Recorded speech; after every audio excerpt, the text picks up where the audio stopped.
দিয়েছিল, সিন্ধু প্রদেশ দখল করেছিল।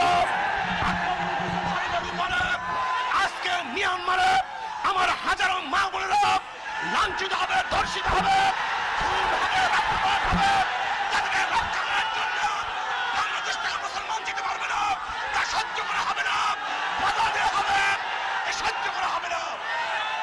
আমি বাংলাদেশ সরকার বলতে চাই, আপনি রোহিঙ্গার মুসলমানদের হেফাজত করেন, তাদেরকে খুন বন্ধ করেন, রক্তপাত বন্ধ করেন। যদি আপনি বন্ধ করতে সক্ষম না হন, তাহলে বাংলাদেশের মুসলমান ঐক্যবদ্ধ হয়ে মিয়ানমারের বিরুদ্ধে যুদ্ধ ঘোষণা করবে।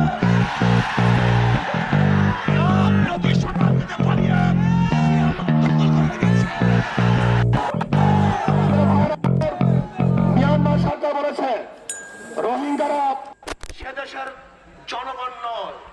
কোথার জনগণ? তারা নাকি বাংলাদেশের জনগণ। আমি প্রশ্ন করতে চাই, শত হাজার বছর পর্যন্ত রোহিঙ্গারা যদি সেখানে বসবাস করার পরেও তারা বার্মিজ জনগণ না হয়, আরাকানের জনগণ না হয়, তাহলে বাংলাদেশের জনগণ হলে বাংলাদেশের অন্তর্ভুক্ত রোহিঙ্গা, বাংলাদেশের অন্তর্ভুক্ত আরাকান, ওই স্থান বাংলাদেশের, ওইটা মিয়ানমারের অংশ নয়। আমাদের অংশ ছেড়ে দিতে হবে। যদি ছেড়ে না দাও, আমাদের অংশকে আমরা দখল করে নেব ইনশাআল্লাহ। আমি বাংলাদেশ সরকার বলতে চাই, লং মার্চ করার জন্য বাধা দিয়েছেন।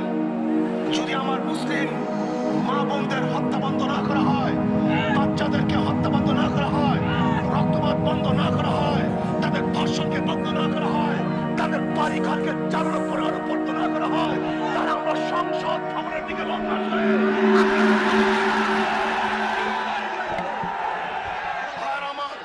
শান্তিপূর্ণ লং মার্চ।